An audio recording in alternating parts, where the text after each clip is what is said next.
Camino de Piria, o Triángulo Seguro, un camino iniciático en el Uruguay. Yo cuando empezamos con este camino, hace un tiempo, esta presentación, prácticamente por mi forma de ser, no tiene nada que ver. Van a pasar imágenes con pensamientos y cosas. ¿Qué está hablando? No le doy mucha importancia a eso, es simplemente un elemento de distracción, para poder disimular algún gafe que tenga yo. Pero no, volviendo al tema, el primer peregrino registrado en el Camino de Compostela fue Godascalco de Puy. Yo no sé si había conciencia en esa época de lo que el hombre estaba haciendo, pero lo hizo.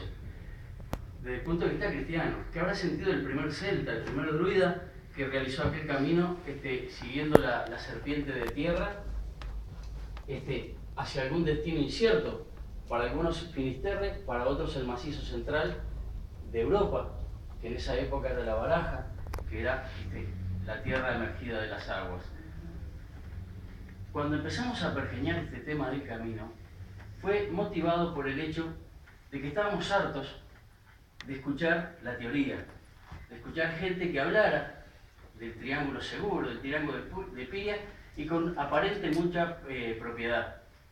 Un día, tomando unos vinos, con el vineto de Piria, que es Gabriel el Leñador, y con Mario el Blanco, que fue comisionado al Machu Picchu para realizar una tarea esotérica para nosotros, y que se quedó con mucha pena por no poder estar aquí hoy, seguramente que sí.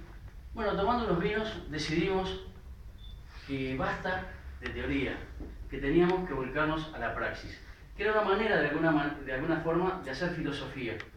Y fue lo que hicimos. Vamos a ver qué hay por aquí. No sé si ven. Bueno.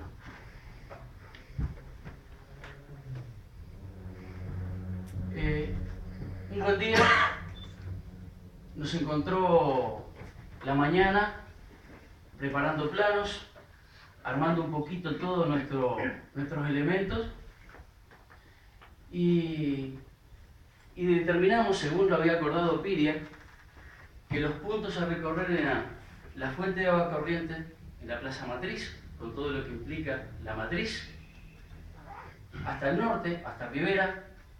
Allí, yo ahora después les voy a comentar un poquito las peripecias que vivimos allí, porque hay gente que a veces se muestra esquiva en abrirse a determinados conocimientos, y eso es lo que nos pasó a nosotros.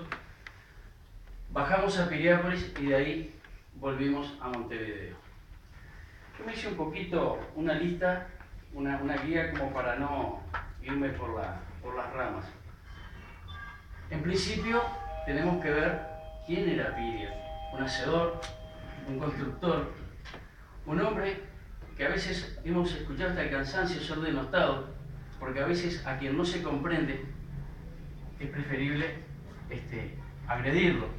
Y hay un refrán que dice que muchas veces cuando alguien hace algo, que lo haga en voz baja, porque la envidia tiene el sueño muy ligero.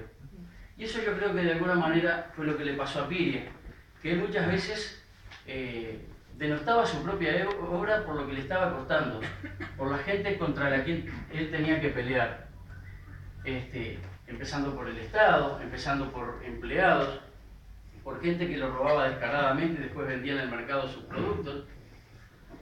Todas esas cosas de alguna manera templan el espíritu de un ser humano, porque uno se forja en el sufrimiento. Cuando nosotros estábamos armando todo esto del camino, nos pusimos a pensar que había que fundamentarlo. ¿Por qué hacer un camino de este tipo? ¿Para qué? ¿Sobre qué base? Entonces empezamos a manejar la parte de las energías.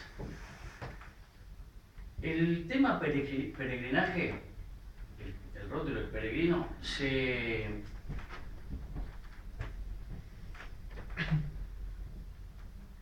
el tema peregrino se adjudica específicamente a quien viaja a Compostela en busca del santo. Para quien viaja a Roma es el romero, y quien viaja a Israel es el palmero. Ahora nosotros nos autodenominamos los trazadores. En internet, si ustedes buscan sobre el camino de Piria, yo trabajo para un diario español, Iberoamericano de Noticias, ICN, Y allí nos encargamos de hacer reportajes, publicar, y tenemos mucho material. Y realmente nos abrazábamos con eso porque realmente fuimos los primeros, vaya a saber qué dirán dentro de 1000 años respecto a quién realizó ese camino por primera vez. Fuimos nosotros tres. ¿Por qué? Porque queríamos de alguna manera rendirle honor a un creador. Y la mejor manera de rendirle honor era trabajar sobre su obra, aparte de otros tópicos en los cuales trabajamos en nuestros rituales, que de alguna manera se relacionan al nombre Piria. Bueno, en un principio tenemos la parte continental. Si ustedes ven, pongámosle que aquí esté Córdoba, aquí está toda la costa uruguaya, Piriápolis. Aquí tenemos a Salto. Viene una corriente de casi 3000 kilómetros que se hunde en el océano, casi 300 kilómetros, y pasa Cerro Uritorco, que hablaban recién, que es muy mentado. Si ustedes ven algún programa Alienígenas Ancestrales, por ejemplo, se van a dar cuenta de que tiene mucho que ver esa zona allí por su fuerza telúrica. Salto, ¿qué tenemos en Salto? La capilla del Padre Pío y la Aurora, tan renombrada. Ahora les voy a hablar de lo que tenemos aquí en el centro. ¿Qué tenemos acá, en Heliópolis? Toda una gran fuerza, abarca lo que es Heliópolis, o Piriápolis, ¿verdad? Punta Ballenas y Punta del Este. Es una zona de gran energía. Allí tenemos la cadena montañosa, la cuchilla de donde está el cerro Pan de Azúcar, el cerro Tupambaé y demás, que son cerros de casi 1 millón de años, 2 millones de años, que tienen gran potencial energético que afecta directamente a todo lo que hace a la psiquis del ser humano, a la parte neuronal, emocional, espiritual, y lo hacen muy proclive para que uno pueda desarrollar tareas de elevación de alguna manera. Aquí en el medio, y hay gente que va a decir, mirá de lo que va a hablar, hay una teoría, los ciclos se cierran, todos sabemos que empezamos, nacemos, maduramos, envejecemos, morimos. Y así la humanidad. Hay unas viejas leyendas que dicen que hace más de 50.000 años estaba la Isla Blanca, no sé si alguien habrá escuchado estas teorías, y allí los sacerdotes, viendo que la tierra se les salinizaba, comenzaron a evacuar. Y los maestros de esa época entendieron que había un gran estuario aquí y un río, al cual llamaron el río de los Urunagas, y al llegar a la altura del Salto, el tercer río, después de ese estuario, 30 leguas hacia adentro, habían unos lugares, unos picos donde ellos podrían construir su nueva civilización, que era la civilización de los Urunagas, un lugar llamado la Isla de Dragones, que son los cerros chatos que nosotros vemos a la entrada de Rivera. A veces uno se pone a pensar, ¿por qué esos cerros chatos si, por ejemplo, en algunas partes fueron encontrados fósiles de animales de montaña? Los geólogos dicen que allí había grandes picos. Ojo, son leyendas que uno o las desdeña directamente, las desecha, o de pronto alimentan nuestro espíritu según el camino que nosotros hayamos optado por recorrer. Eso es una cosa. Ahora, ¿qué pasa? Pasado 25.000 años, los nuevos sacerdotes urunagas comenzaron a reunirse y otra vez empezaron a levantar, como por así decirlo, las tolderías para migrar a un nuevo lugar seguro. Los lugares a donde ellos optaron por ir es la zona del Cusco y la zona del Tíbet. Y si hoy vemos, en el Tíbet aún hoy existe gente de muchísima elevación espiritual. Volvemos a hablar de teorías. Es un tema que es rico en todo eso. Todas las rocas que se han formado aquí, de millones de años, son del periodo cámbrico, es decir, la vida aún no había salido de las aguas. Fíjense que si nosotros ponemos una línea y acá empieza el mundo, este pedacito es de la aparición del ser humano como tal. Se habla que los primeros homínidos aparecieron hace más de 3.500 años, pero, perdón, de 3 millones y medio de años. Pero el hombre moderno apareció hace 190.000 años. Fíjense que en un planeta que tiene 4 millones y medio, dicen algunos, otros 5 millones de años, que bueno, somos unos recién llegados. Aunque en los últimos 50 años hemos hecho pedazo el planeta como no lo ha hecho la humanidad en todo el resto del tiempo. Les voy a cambiar esta figura si no se aburren. Bueno, miren, qué casualidad. Esta es una foto magnífica. Yo cuando me la mandó un amigo de Rivera, y realmente es sugestivo con respecto a lo que nosotros hablamos. Uno dice, ¿podrá ser cierto? ¿Y por qué no? Hay que dejar libre la imaginación. Las aves pasan toda su vida volando por un espacio al cual no cuestionan jamás. Los peces nacen, viven y mueren en un océano por el cual jamás se preocupan. Pero a diferencia de ellos, el ser humano tiene la necesidad, de alguna manera, de explicarse el por qué está aquí. ¿Cuál es nuestro cometido? Si no, esta escuela, por ejemplo, no estaría llena de hombres y mujeres. ¿A qué vienen? ¿A perder el tiempo? No, vienen ávidos de dar una respuesta, a su espíritu. El caminante le preguntaba a la sibila, ¿qué es un filósofo? Y ella le contestaba, el que sabe hacer el vaso. El vaso es el santo grial, es lo que tenemos que llenar. Por eso digo que esta foto realmente a mí me fascinó, por eso la puse. A ver qué tenemos acá. Bueno, nosotros aparte de los caminos, hicimos alguna parte investigativa en los museos de Tacuarembó y de Rivera. Lo más trascendente que encontramos en Tacuarembó fue una frase que decía, y no tenía nada que ver con nada porque las vitrinas tenían bolas indígenas, armas antiguas, restos óseos, pero decía, cuando pienso que voy, ya estoy yendo. Eso nos movilizó realmente a que cuando nosotros teníamos ideas de hacer algo, y bueno, ya estábamos emprendiendo el camino, ya estábamos haciendo la huella. Después de todo esto de que yo les voy a hablar, una de las cosas que a mí me gusta es que las charlas que damos sean desde la praxis. Si hablamos del camino en Jerusalén, es porque estuvimos. Si hablamos del tema de Egipto, es porque estuvimos, no lo contaron.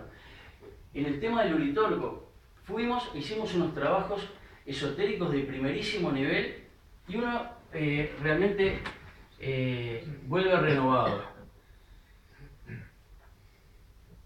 Por eso yo después les voy a dar 7 lugares donde hay portales, y después voy a explicar el tema de los portales, si no mi esposa me mata, porque es uno de los temas fundamentales. Pero 7 portales para que los busquen hoy o mañana en grupo, o para que de pronto, si un día van en el vehículo y pasa y dice, acá José Luis me dijo que había un portal. Y bueno, el que tenga ojos para ver, que vea.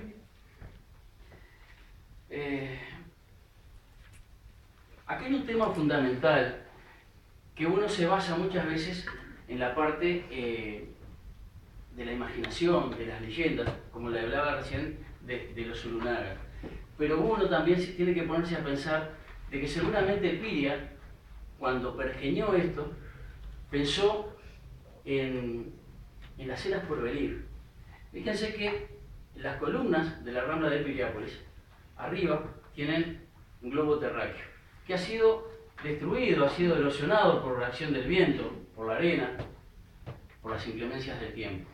Pero se supone, el papá de este hermano que tengo aquí fue uno de los individuos que tomó un poco la antorcha de eso y no lo dejó caer en el olvido. Y se puso a estudiar el porqué de las columnas y cada cosa en Piriápolis tiene un mensaje. Si tenemos los glifos, si tenemos andrógenos, si tenemos el Cerro del Toro. Uno dice, ¿por qué están esas cosas ahí? Y no fue por casualidad.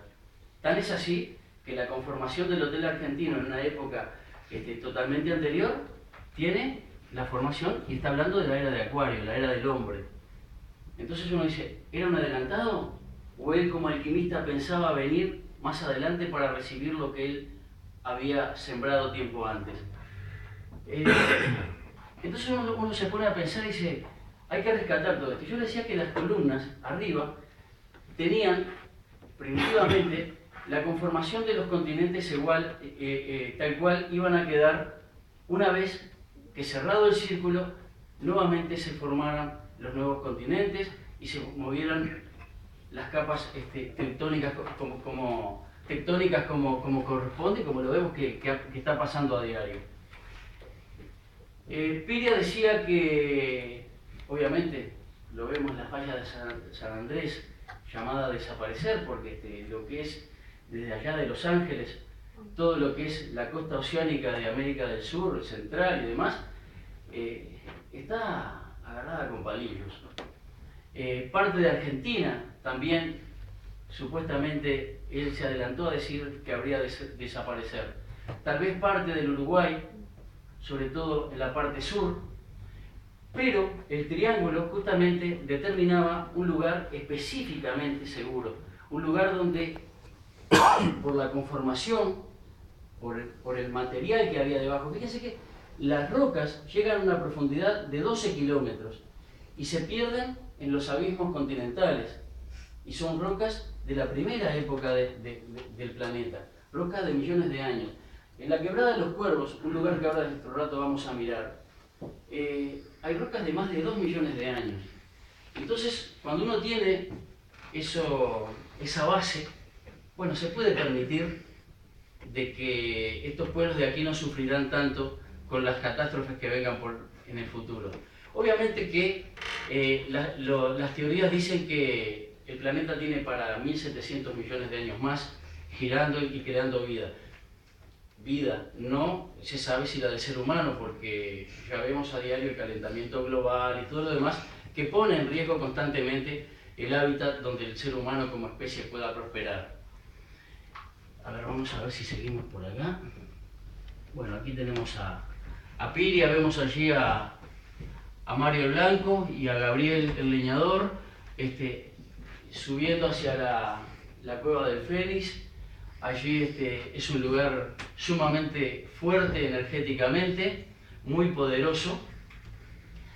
Y naturalmente Piria buscó esos sitios, ¿no? Yo puse fotos y algunas cosas allí al azar, pero quiero hablarles ahora un poquito de las corrientes.